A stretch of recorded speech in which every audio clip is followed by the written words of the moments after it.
Magandang araw po, welcome po sa aking channel, Love9 TV. Patalasasan po, meron po ba kayong mga properties na napapabayaan or non-performing assets? Plan nyo ibenta, pero wala kayong oras sa pagbenta nito. Kung ito'y pagkakatiwala nyo po sa amin, tawag lang po kayo sa aking numero, usap po tayo, gawin ko po ng video for free. Yes, libre po, wala po kayong babayaran. Tutulungan pa namin kayong mabenta ang inyong property. Kami na po bala sa marketing, sa boosting or paid ads. Even sa tripping, hindi na po kayo mapapagod sa pag-entertain ng mga buyers. Kami na po bala sa lahat. Tawag lang po kayo. Nandito po tayo ngayon sa Los Baños, Laguna, kung saan meron po tayong bagong video presentation, isang income generating property. Ito po'y dormitory. Meron pong dalawang structure. Ito po yung 3-story at yung 2-story house. Napakalapit lang po nito sa University of the Philippines, Los Baños. May lot area po ito na 731 square meters at corner lot. Tungkol naman po sa dokumento nito, ito'y titulado, buhay po ang may-ari, kaya wala po kayong maging problema sa documentation o sa transfer ng title. Kompleto din po ang business permit. At sa income naman po, 100,000 pesos ang monthly income ng buong dormitory. Hindi pa po kasama yung dun sa 3rd floor na naging residential yan ngayon. Pero kung sakaling yung 3rd floor papaupahan, another 20,000 pesos. Gawa ng malaki naman po yung area. Tunghayan nyo po itong 3-story building. Then yung 3rd floor po yung tinutukoy ko na naging residential na po nung caretaker. Then dito naman po yung old house na kung saan kumikita rin po ito. Then sa dulo po ay may garahe na rin.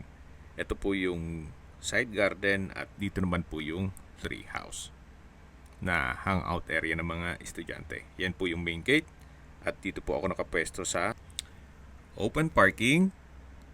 Nakakasya po ang 10 sasakyan. O mahigit pa kung maliit lang naman po. Check po natin itong 3-story building. Dito po sa ground floor, meron pong 5 pintuan. Check po muna natin dito sa dulo. Ito po'y condo type na dormitory. Naka-wooden door. Then, pagpasok po natin, dyan na yung bedroom. Sa dulo naman ay may countertop. Then, may sariling toilet and bath. High ceiling po siya. At check natin dito sa dulo. Ito po yung tinutukoy ko na may countertop. Then, may stainless sink with faucet. Wall-mounted kitchen cabinet. Then meron din pong glass window. At dito naman po yung toilet and bath na may hand wash basin, vanity mirror, tile bathroom wall, water closet with bidet, at shower. So halos ganito po lahat ng disenyo dun sa 10 unit dito sa building. Identical po, same floor plan, same size. At hindi rin po natin mapasok ang mga yan gawa ng may mga estudyante pa po. Yan po yung common na toilet and bath. And ito po yung hallway. Ito po yung pangalawang unit. Siguro po upon tripping, ma-check natin lahat to. Then, dito naman po yung 3rd unit. Katabi lang yung 4th. Then, sa dulo po yung 5th unit. Dito po sa hallway ay may railing. Ito po yung last unit dito sa ground floor. May mga steel windows. Then yan po yung garahe. At matatanaw yung treehouse. At yung open parking. Then sa dulo naman yung kabilang structure. Mamaya po ikutan natin yan. Dito na po tayo sa hagdan. Ito po yung naka-concrete staircase, wooden handrail, then tubular railing. Maayos naman po ang pintura nitong staircase wall. At meron pong mga glass window na nag-serve as natural sunlight. May fire extinguisher. Then dito na po yung second floor. Ito po yung hallway, 6th unit. Then yung 7th unit. At dito po yung 8th unit. Then yung 9th unit. At sa dulo po yung 10th unit. Meron din pong fire extinguisher dito sa poste. At ito pong sa baba, kasama pa po yan sa loob ng property. So, pwede pa po kayo mag-extend ng building kung sakaling may extra funds kayo. Siyempre, kumikita naman po ito. Mula po dito sa second floor, yan po ulit yung garahe. At matatanaw yung main gate. Yung first unit po ay same design lang din dito sa second floor. Kaya po nasabi ko sa inyo, hindi natin ma-check yan gawa ng may mga estudyante po. Then, dito naman po yung hagdan na papunta sa third floor. Kaya din po, naka-concrete staircase, wooden handrail at tubular railing. Meron din pong staircase window na nag-serve as natural sunlight. Ito po yung residential area na kung saan yung caretaker ang nakatira dito ngayon. Ito po yung living area. May ceiling fan. Then dito naman po yung kitchen. May breakfast nook. May pendant lamp. Kitchen countertop. May kitchen cabinet and drawer. At storage ng kitchen utensils. Ito pong kitchen countertop ay L-type po yan. Then may stainless sink with faucet, kitchen window, gas range and range hood. At lipat na po tayo dito sa may living area.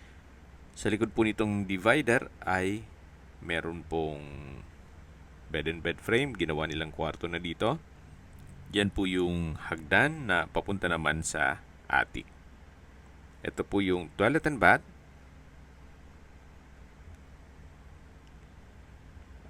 At dito po sa dulo ay meron pong isang kwarto. Na malaki naman po ang espasyo. Naka-ceiling cove design. May glass windows. Then may ceiling fan. At maayos naman po ang pintura ng ceiling at wall. Meron din po itong sariling toilet and bath. Then may French door design. Check po natin itong banyo. May bathtub, water closet with bidet, hand wash basin, at vanity mirror. Sa dulo po ay may bathroom window. At naka-tile bathroom wall na rin po siya. So yan po yung toilet and bath dito sa bedroom. Ito po yung tinutukoy ko na once na paupahan nyo po ito, malaki din po ang magiging monthly rental nito. Gawa ng napakalaki po ng espasyo. Meron pong 2 kwarto. Ito po yung tinutukoy ko na attic. Parang roof type 2 dito sa area to. Then may ilang steps pa rin na hagdan. At check po natin.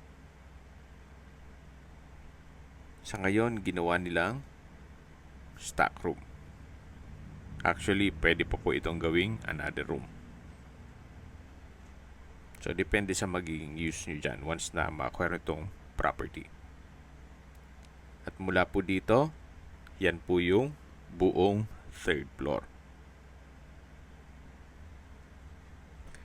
Malaki naman po ang spasyo nito. Especially kung medyo naayos siya.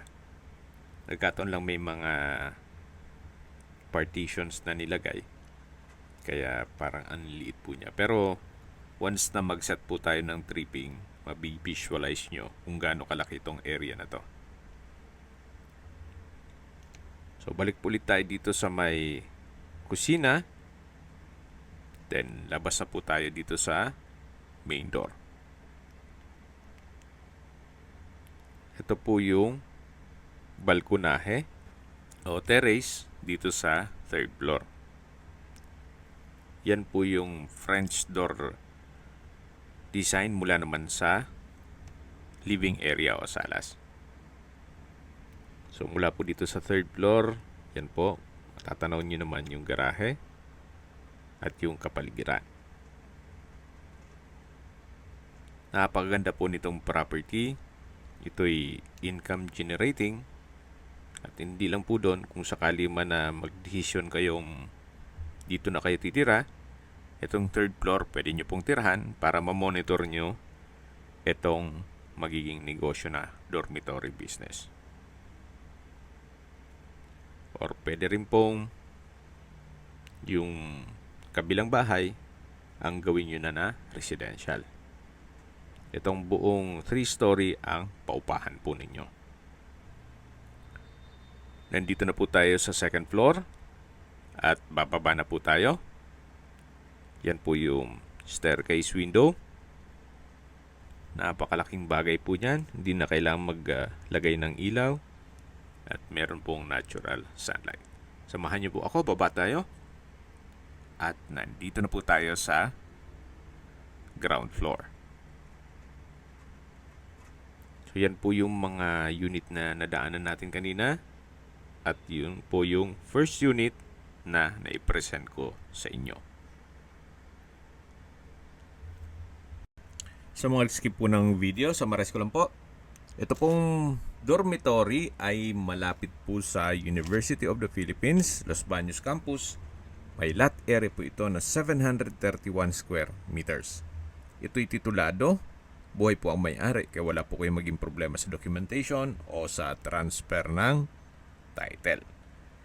Nandito na po tayo sa kabilang bahay na kung saan ito po'y may mga kwarto na pinapaupahan. Ito pong isang kwarto na to ay ginawa nilang stock room sa ngayon. Yan po siya. Pero upon tripping, ma-check natin yan. At dito naman po yung garahe, nakakasya 2 sakyan. At yan po yung main gate. Ito naman po yung hagdan, papunta dito sa second floor. Dito po sa second floor ay may ilang mga room for rent din po. Yan po yung isa.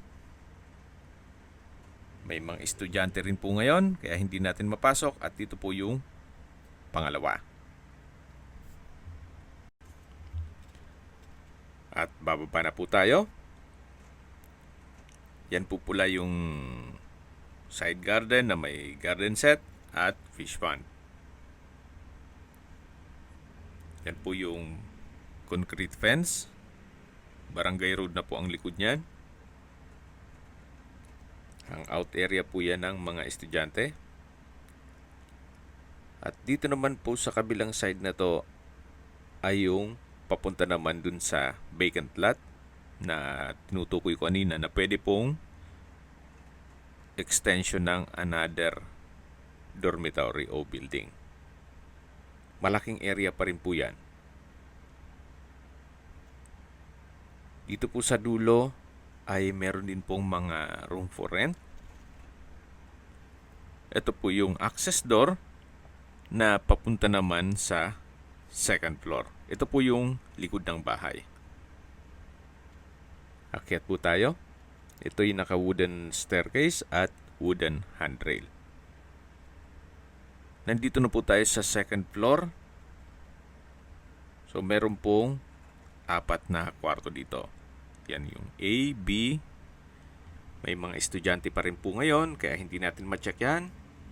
Ito yung Unit C at Unit D. At Unit E. Pababa na po tayo para check natin yung ibang parte nitong dormitoryo. Ito po ulit yung hagdan. Then yan po yung access door kung saan tayo pumasok kanina. Paglabas nyo po, matatanaw yung bakanting lote. At dito naman po sa dulo ay meron pang 2 kwarto. Actually, kung may extra po kayong funds, isagad nyo po hanggang dito sa dulo yung 3-story building. So, depende po yan sa inyo kung ano magiging project nyo once na ma-acquire nyo ito. Habang naglilibot po tayo, pag-usapan na natin ang distance, location at travel time. Mula po sa University of the Philippines, Los Baños Campus, ang distance is 1.6 kilometers at ang travel time is 6 minutes. Mula naman po sa Olivares Plaza, ang distance is 1.4 kilometers at ang travel time is 8 minutes. Mula naman po sa Los Baños Doctors Hospital, ang distance is 550 meters at ang travel time is 3 minutes. Yan po yung laging binabanggit sa aking video na dapat yung i-consider sa paghanap ng property, yung meron pong malapit na hospital. Hindi ko naman po sinasabing sakitin kayo. Yan naman po for emergency purpose lang naman. At mula naman po sa public market at Catholic Church ng Los Baños, ang distance is 3.2 kilometers at ang travel time is 12 minutes. Mula naman po sa Manila o sa airport, ang distance is 60 kilometers at ang travel time is 1 hour and 36 minutes. Nandito na po tayo sa Tree House. So, ito po ang hangout area ng mga estudyante. At sa presyo na po tayo. Binibenta po ito ni owner sa halagang 35 million pesos. Kung sakali man po na gusto nyong magpaset ng tripping dito sa property na to, kailangan po ahead of time para ma-inform natin yung caretaker at si owner. Tunghayin niyo po ulit itong napagandang property at ito'y income generating. Corner lot at ito'y may lot area na 731 square meters. Titulado, buhay po ang may-ari, kaya wala po kayong maging problema sa documentation o sa transfer ng title. Kung may mga katanungan po kayo, tawag lang po kayo sa aking numero.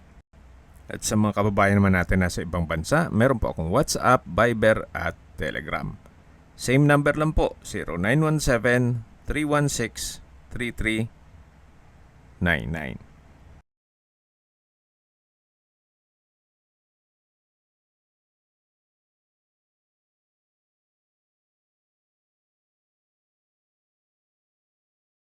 Sa mga nagtatanong naman po ng aming Facebook, meron po aming Facebook page na Nov9TV at Facebook Real Video. Meron din pong TikTok at Instagram. May ibang YouTube channel po kami, the Nov9TV channel, Nov9TV Listings, Nov9TV On The Spot, Nov9TV Updates, at Nov9TV House Rental.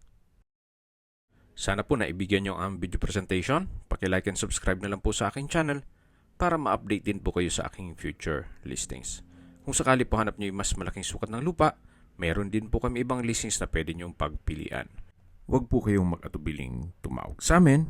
Then, let us know your budget para malaman namin kung anong property pwede naming ilog sa inyo. Sa lahat pong viewers, subscriber at nagtiwala po sa amin, salamat po sa suporta.